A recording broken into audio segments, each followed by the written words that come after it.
I worship you. I worship you. You are here, working in this place. I worship you. I worship you. You are here, moving in our midst. I worship you. I worship you. You are here, working in this place. I worship you. I worship you. Hey, waymaker, miracle worker, promise keeper, light in the darkness. My God, that is who you are. Waymaker, miracle worker, promise keeper, light in the darkness. My God, that is who you are. You are here, touching every heart. I worship you. I worship you. You are here, healing every heart. I worship you. I worship you. You are here, turning lives around. I worship you. I worship you. You are here, mending every heart. I worship you. I worship you. Hey, we make a miracle worker, promise keeper, light in the darkness. That is who you are. Hey, we make a miracle worker, promise keeper, light in the darkness. My God, that is who you are. You wipe away all tears, you mend the broken heart. You're the answer to it all, Jesus. You wipe away all tears, you mend the broken heart. You're the answer to it all, to it all, Jesus. Yeah. Waymaker, miracle worker, promise keeper, light in the darkness. My God, that is who you are. Waymaker, miracle worker, promise keeper, light in the darkness. My God, that is who you are. You are here, touching every life. I worship you. Oh, shadadabakasa. I worship you. You are here, meeting every need. I worship you. I worship you. Oh, devotion,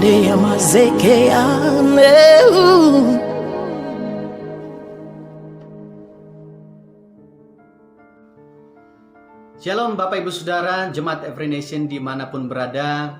Saya berharap setiap kita sehat dan senantiasa di dalam lindungan Tuhan. Satu kesempatan yang Tuhan berikan, saya bisa menyampaikan firman Tuhan bagi setiap kita pada hari ini. Tapi sebelumnya kita tundukkan kepala, kita berdoa sejenak. Tuhan Yesus, terima kasih kami boleh punya kesempatan mendengar firman pada hari ini. Engkau berbicara di tengah-tengah kami Tuhan, dan biarlah firman ini menguatkan kami, dan biarlah firman ini membuat kami bertumbuh akan pengenalan akan Kristus, kebenaran-Mu disingkapkan dalam hati kami, sehingga kami Tuhan bisa menang dari setiap situasi. Kami tahu bagaimana harus bertindak yang benar waktu kami mengalami persoalan-persoalan di dalam hidup kami. Diberkatilah nama-Mu Tuhan. Urapi setiap kami sehingga firman ini sungguh-sungguh masuk di dalam hati setiap kami Tuhan. Di dalam nama Yesus setiap kita berkata, amin. Bapak Ibu Saudara, saya akan memberikan judul renungan kita pada hari ini, badai pasti berlalu. Nah, kita ambil dari perikop di Markus 4 ayat 35 sampai 41. Di sini judulnya adalah angin ribut yang diredakan oleh Tuhan Yesus. Saya akan bacakan bagi setiap kita. Pada hari itu, ayat 35 berkata, pada hari itu, waktu hari sudah petang, Yesus berkata kepada mereka, marilah kita bertolak ke seberang. Kemudian mereka meninggalkan orang banyak itu lalu bertolak dan membawa Yesus beserta dengan mereka dalam perahu di mana Yesus telah duduk, dan perahu-perahu lain juga menyertai Dia. Lalu mengamuklah taufan yang sangat dahsyat dan ombak menyembur masuk ke dalam perahu sehingga perahu itu mulai penuh dengan air. Pada waktu itu Yesus sedang tidur di buritan di sebuah tilam. Maka murid-muridnya membangunkan Dia dan berkata kepadanya, "Guru, Engkau tidak peduli kalau kita binasa?" Ia pun bangun menghardik angin itu dan berkata kepada danau itu, "Diam, tenanglah." Lalu angin itu reda dan danau itu menjadi teduh sekali. Lalu ia berkata kepada mereka, "Mengapa kamu begitu takut? Mengapa kamu tidak percaya?" Mereka menjadi sangat takut dan berkata seorang kepada yang lain, "Siapakah gerangan ini sehingga angin dan danau pun taat kepadanya?" Bapak Ibu Saudara, seorang penyanyi legendaris di Indonesia yang beliau sudah mati bernama Chrisye. Dia pernah menyanyikan sebuah lagu, "Badai Pasti Berlalu". Pesan ini sangat kuat, penuh pengharapan dan penuh keyakinan bahwa sesulit apapun keadaan yang dihadapi oleh seseorang, badainya pasti berlalu. Nah, di dalam hidup kita ini tentunya baik kita orang percaya dan orang yang belum percaya, siapapun kita pasti akan punya keadaan-keadaan mengalami badai di dalam hidup kita. Baik itu berupa badai keuangan, baik itu badai kesehatan, pekerjaan, usaha kita, anak-anak kita, orang tua kita, bahkan dengan tetangga kita, bahkan dengan situasi seperti yang kita hadapi sekarang ini. Kita sedang menghadapi badai namanya Corona 19 yang menyusahkan bukan hanya kita yang ada di Bali, tapi seluruh Indonesia, bahkan bangsa-bangsa pada umumnya. Nah, pertanyaannya bagi kita pada saat ini, apakah badai yang kita hadapi membuat kita seperti terhempas, membuat kita menjadi berantakan, membuat kita menjadi hancur, atau sebaliknya kita tetap bertahan menghadapi badai sampai badai itu berlalu? Di awal saya kuliah, Bapak Ibu Saudara, di tengah-tengah saya lagi bersemangat, di tengah-tengah saya baru bertobat dan mengasihi Tuhan, saya mendapat kabar dari kampung saya, ditelepon oleh keluarga saya dan mengatakan, "Ayah kita sudah meninggal dunia." Itu begitu seperti badai yang tiba-tiba datang di dalam hidup saya, yang tidak saya bayangkan sebelumnya. Itu membuat saya menjadi shock, menjadi panik, dan mengalami seperti ketakutan. Saya sadar bahwa tidak ada lagi yang membiayai kuliah kami, membiayai kuliah saya, karena beliaulah yang selama ini yang berjuang untuk membiayai kuliah kami. Artinya saya juga berpikir bahwa saya harus mengubur semua cita-cita saya. Ini adalah salah satu badai yang besar dalam hidup saya yang saya masih ingat sampai hari ini. Sama seperti murid Yesus, kalau kita lihat dalam perikop tadi dikatakan, bahwa mereka juga mengalami badai. Mereka tadinya mengalami situasi lagi bersuka cita, lagi bangga, lagi takjub melihat apa yang Yesus lakukan. Mereka melihat begitu banyak orang banyak disembuhkan di dalam Yesus. Mereka melihat waktu Yesus berkhotbah banyak orang bertobat. Bahkan Petrus sendiri mengalami bagaimana mertuanya juga disembuhkan pada waktu itu. Tetapi di tengah-tengah kehebatan yang mereka saksikan, yang Yesus lakukan di tengah-tengah mereka, kita lihat apa yang terjadi selanjutnya. Dikatakan ayat 35, pada hari itu, waktu hari sudah petang, Yesus berkata kepada mereka, "Mari ikut bertolak ke seberang." Di sini dikatakan Yesus yang mengajak mereka, Yesus yang menyuruh mereka untuk bertolak ke seberang. Kemudian selanjutnya ayat 37, lalu mengamuklah taufan yang sangat dahsyat, dan ombak menyembur masuk ke dalam perahu, sehingga perahu itu mulai penuh dengan air. Nah, kalau di Matius 8 ayat 24 dikatakan lebih jelas, sekonyong-konyong mengamuklah angin ribut di danau itu, sehingga perahu itu ditimbus gelombang. Kita lihat di sini, sekalipun bersama dengan Yesus, murid-muridnya pun mengalami badai.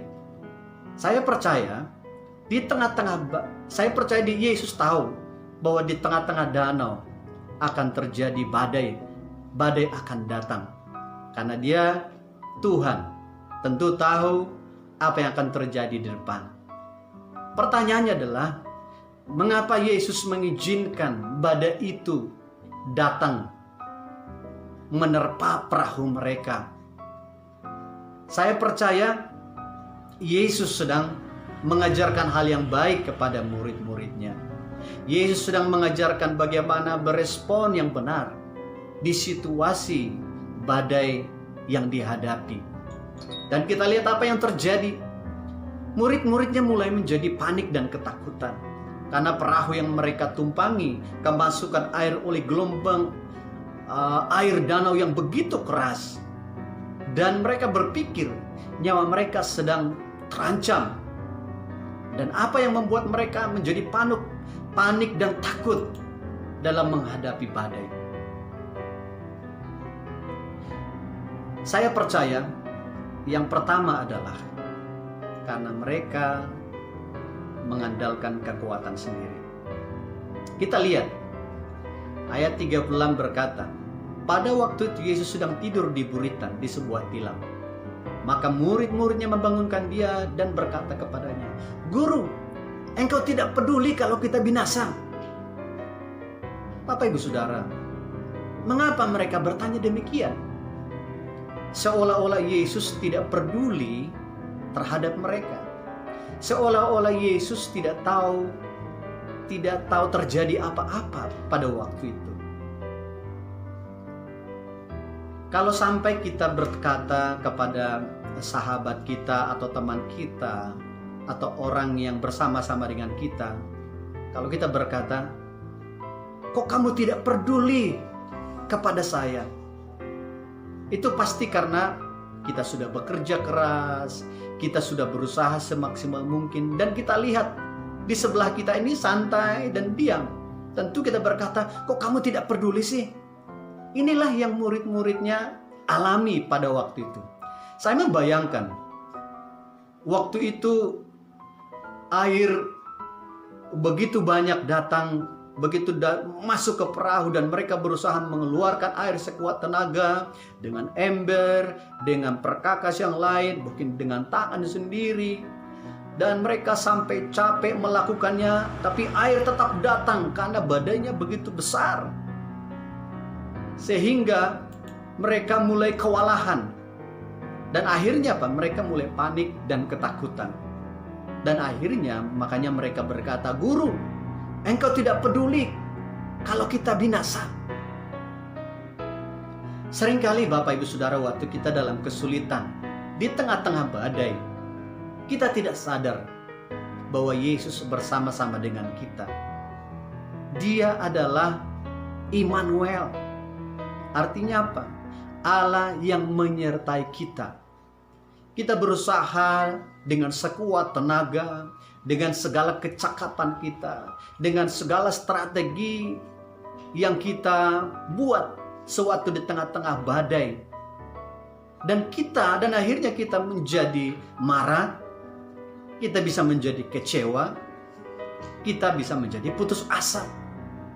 Dan kita berkata, Tuhan, Engkau tidak peduli terhadap hidup saya. Engkau tidak peduli kalau saya mati, Engkau tidak peduli kalau saya binasa. Hari ini Tuhan mengingatkan kita bahwa Tuhan Yesus, Dia senantiasa ada bersama-sama dengan kita, sekalipun kita mengalami situasi badai. Dan hari ini Dia mengingatkan kita bahwa Dia siap sedia menolong kita waktu kita berseru, waktu kita berdoa kepadanya. Lukas 11:9 berkata, karena itu aku berkata kepadamu, mintalah maka kamu akan diberikan, carilah maka kamu akan didapat, ketoklah maka pintu akan dibukakan bagimu. Seharusnya sebelum murid-muridnya capek, mereka sudah berusaha dengan sekuat tenaga. Alangkah lebih baik di awal waktu mereka sudah mulai melihat ada badai datang, mereka bisa membangunkan Yesus dan berkata, Guru, kelihatannya badai sudah datang.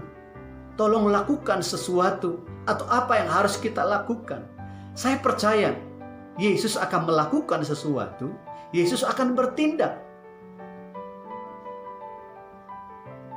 Dan demikian juga kita. Dalam situasi yang sulit, harusnya kita bisa langsung cepat-cepat datang kepada Tuhan. Tuhan, tolong saya Tuhan. Apa yang harus saya lakukan? Berbicara kepada saya. Saya percaya Dia pasti segera menolong kita. Dia akan lakukan pertolongan-pertolongan. Dia pasti melakukan banyak hal. Pertolongan-pertolongan yang bahkan tidak kita pikirkan sebelumnya. Tuhan sanggup lakukan dengan cara yang ajaib. Waktu saya tahu sudah tidak ada yang membiayai kuliah saya, waktu saya tahu bahwa waktu itu sudah tidak ada jalan keluar, apa yang saya lakukan? Saya sungguh-sungguh berdoa kepada Tuhan tentunya. Saya katakan, Tuhan, kalau saya diizinkan kuliah di Bali, saya percaya Engkau punya tujuan. Kalau saya diizinkan Engkau Tuhan bertobat mengenal Engkau dan mengasihi Engkau sungguh-sungguh, saya percaya bahwa hidup saya akan menjadi berkat dan kesaksian di kampus saya, di Bali. Saya percaya Tuhan, Engkau sanggup menolong saya. Dan akhirnya puji Tuhan Bapak Ibu Saudara, Tuhan melakukan keajaibannya, hal yang tidak saya pikirkan sebelumnya. Di tengah-tengah saya cerita kepada teman saya, Tuhan membuka jalan di mana saya diberi kesempatan melamar di dalam pekerjaan. Akhirnya saya bisa bekerja sambil kuliah. Saya bisa membiayai kuliah saya. Itu karena apa? Karena pertolongan Tuhan. Saya tidak punya ide seperti itu sebelumnya. Tapi karena saya berdoa, saya percaya itu karena jawaban doa. Jadi apapun persoalan setiap kita, persoalan Bapak Ibu Saudara, cepat-cepatlah datang kepada Tuhan. Dia pasti menolong Bapak Ibu Saudara. Yang kedua, apa yang membuat mereka menjadi panik dan ketakutan di situasi badai itu? Karena mereka dikatakan kurang percaya. Ayat 40, Yesus berkata kepada mereka, mengapa kamu begitu takut? Mengapa kamu tidak percaya? Apakah Yesus tidak paham? Dan wajar sifat manusia mengalami panik dan ketakutan di situasi badai. Mengapa Yesus begitu marah kepada mereka?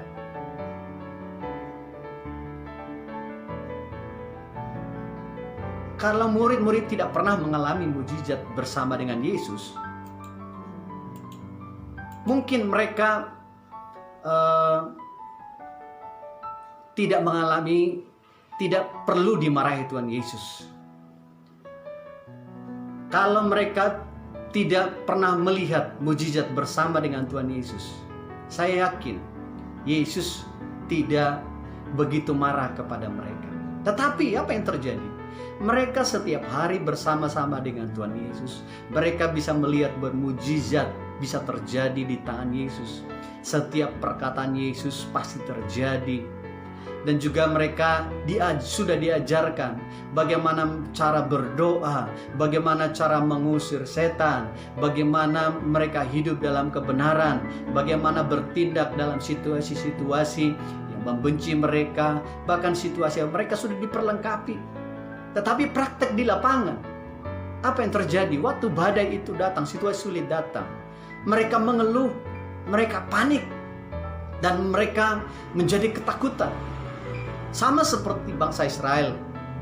Kalau kita lihat pada zaman di perjanjian lama, mereka waktu di padang gurun, mereka sudah melihat bagaimana penyertaan Tuhan yang luar biasa.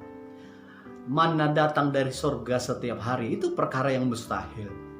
Mereka ditutupi oleh tiang awan di siang hari sehingga mereka tidak kepanasan. Bahkan ada tiang api yang berjalan di tengah-tengah mereka sehingga mereka tidak di dalam kegelapan. Tapi mereka tidak melihat semua yang Tuhan lakukan dalam hidup mereka. Itu yang membuat Tuhan begitu marah kepada bangsa Israel. Nah, Bapak Ibu Saudara, bagaimana dengan kita? Sudah berapa lama kita mengaku kita adalah orang Kristen? Saya orang percaya. Nah, bagaimana reaksi kita waktu kita menghadapi badai? Waktu kita menghadapi situasi yang sulit seperti sekarang ini? Apakah kita ketakutan? Membiarkan diri kita panik? Membiarkan diri kita seperti hilang pengharapan? Percayalah, Tuhan pasti menolong kita. Yesus punya kuasa, Dia punya otoritas mengatakan semua badai, semua situasi, dan Dia bisa berkata, diam dan tenanglah. Segala bentuk situasi apapun, persoalan apapun, Dia berkuasa atas segala sesuatu. Percayakah Bapak, Ibu, Saudara, dan saya kepada Dia? Percayalah, badai pasti berlalu. Percayalah, kita pasti bisa melewatinya. Kita pasti bisa melewati badai ini dengan iman yang tetap teguh, dengan iman yang tetap kokoh, karena Yesuslah batu karang yang teguh. Yesuslah sumber kehidupan.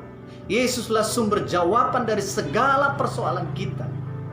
Dan saya percaya, waktu respon kita benar, waktu kita bersegera datang kepada Tuhan, waktu kita percaya kepada pekerjaan Tuhan, waktu kita percaya kepada firman-Nya, badai itu berlalu, kita tetap keluar sebagai pemenang. Ada amin, Bapak Ibu Saudara. Saya berdoa bagi setiap kita pada hari ini. Mari kita tundukkan kepala. Kami berdoa pada hari ini, Tuhan. Biarlah situasi apapun yang kami hadapi, kami belajar untuk kami merespon dengan benar. Kami tidak berjalan dalam kekuatan kami sendiri, tapi kami dengan bersegera minta tolong kepada Tuhan. Kami dengan bersegera menyadari bahwa Tuhan Yesus, Engkau adalah Immanuel.